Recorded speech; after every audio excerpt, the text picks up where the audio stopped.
अभिवाचन. श्यामची आई. लेखक साने गुरुजी. रात्र 35वी. आईचे चिंतामय जीवन. अभिवाचक स्वर अनिल सोमणी. आईचे चिंतामय जीवन.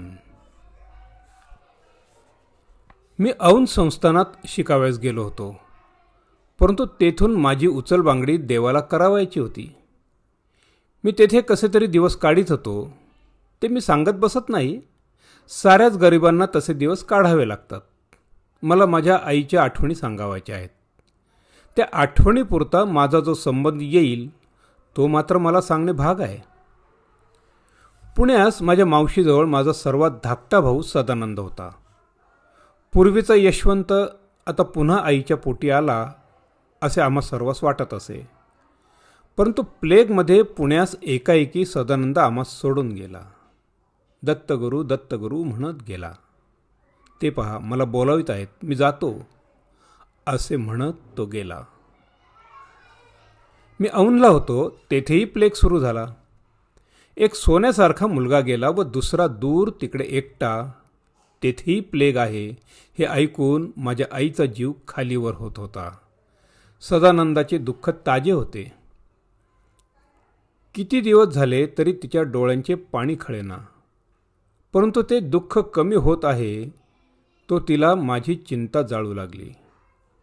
चिंतामय तिचे जीवन झाले होते. प्लेगमुळे औंधची शाळा बंद झाली.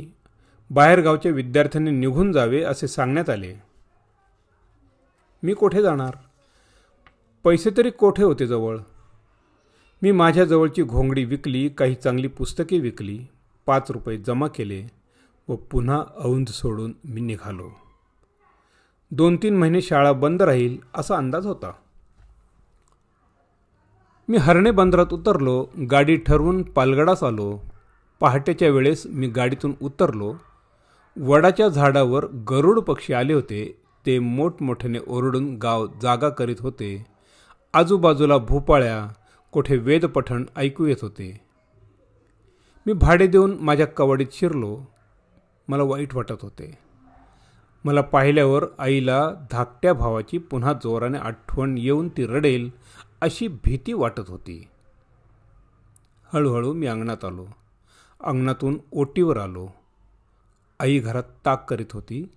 ताक करताना शांतपणे कृष्णाचे गाणे म्हणत होती. गोड मधुर प्रेमळ गाणे.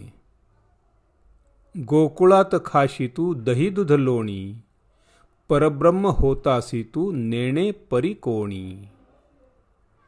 एक राधा मात्र झाली वेडी तुझ्यासाठी, पूर्णपणे झाली म्हणे देवा तुझी भेटी.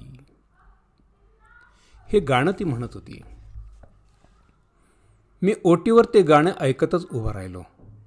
दार लोटण्याचे धैर्य होईना, परंतु किती वेळ उभा राहणार? शेवटी दार लकटले. थाप मारली. कोण? आईने विचारले. मी श्याम असे उत्तर दिले. श्याम आला रे माझा बाळ. आले हो असे म्हणत लगबगीने येऊन आईनं दार उघडलं. आईनं मला पोठाशी धरले. देवांना नमस्कार कर, मी त्यांना गूळ ठेवते. आधी बैस. किती रे तुझ्या वाटेकडे डोळे लावले होते? त्याला देवाने नेले. म्हटले दुसरा दृष्टीस पडतो की नाही असे म्हणताना आईचा कंठ भरून आला व मीही रडू लागलो. वडील शौचास गेले होते. ते अंगणात येताच आई पुढे होऊन म्हणाली. म्हटलं श्याम आला हो? आत्ताच आलाय. ते पाय धुवून घरात आले. मी त्यांना नमस्कार केला. श्याम गणपतीवर आवर्तने करीत होता. आला शेवटी? खुशाल आहेस ना? सदानंद गेला असे म्हणून त्यांनी डोळ्यांना उपरणे लावले. नीज जरा अंथरुणावर, बाहेर थंडी आहे, नीज, आई मला म्हणाली. मी कपडे काढले. चूळ भरून आईच्या अंथरुणावर निजलो. आईची चौघडी अंगावर घेतली. ती चौघडी नसून जणू आईचे प्रेमच मी पांघरले होते. मी जणू आईजवळ तिच्या कुशीतच निजलो आहे असे मला वाटत होते. त्या दिवसाचे ते पहाटेचे आईच्या अंथरुणावर निजणे, तिच्या पांघरुणात निजणे ते मला अजून आठवते आहे. कितीतरी वेळा रात्री अंथरुणात असताना मी माझ्या आईच्या कुशीत आहे हा विचार मी करीत असतो. ही भावना माझ्या जीवनात भरलेली आहे. आईचे हात माझ्या भोवती आहेत असे कितीदा तरी मला वाटते व मी गहिवरतो. घरी येऊन नव्याचा जुना झालो. धाकटा पुरुषोत्तम घरातील व गावातील हकीकती सांगत होता. मी त्याला माझ्या गोष्टी सांगत होतो. औंधला कवठाच्या फळाच्या बाबतीत माझी फजिती कशी झाली ते मी त्याला सांगितले. कोकणात कोंबडीच्या अंड्याला कवठ म्हणतात. कोकणात कवठाची फळे नाहीत. औंधला एक मित्र मला म्हणाला, तुला कवठ आवडते रे?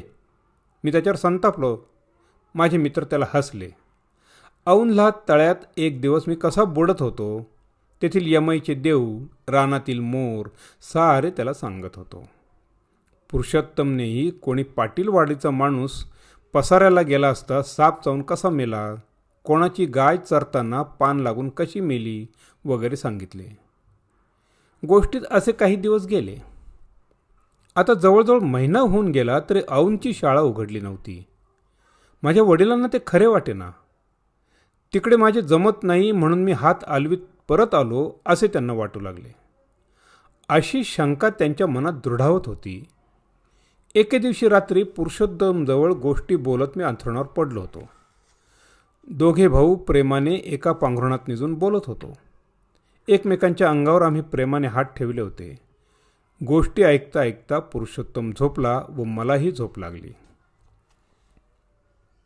परंतु एकदम दचकून जागा झालो. कुठून तरी उंचावरून पडलो असे स्वप्नात पाहिले. मी जागा झालो तेव्हा पुढील संवाद माझ्या कानावर पडला. आई गोवाऱ्या निशीत होती. दुसऱ्या दिवसाच्या भाजीची तयारी चालली होती.